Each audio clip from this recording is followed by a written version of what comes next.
Speaker, on Laikipia Air Base is one of the 23 quarantine isolation center we are building.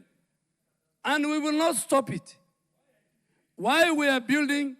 We are building in the air base, far from even, and there are a number of reasons why. The runway in Laikipia is one of the longest runway. That is where we have KDF medical team.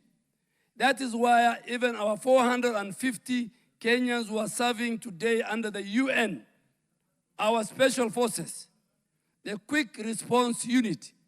I'm the Speaker, I was a Minister for Defense. I went to Ituri. I know all those areas. Those who have gone to Lumumbashi. Kenyans, the biggest hospitals in DRC are run by Kenyans, are owned by Kenyans. So we must protect, Mr. Speaker. So Laikipia will protect both Kenyans and the US. Honorable Speaker, when we had the COVID,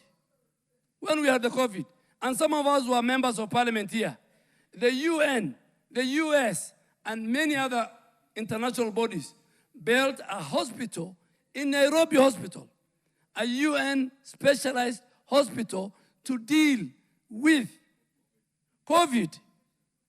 There was no noise that time. We have a responsibility to protect the residents. Let him respond. Honorable Speaker.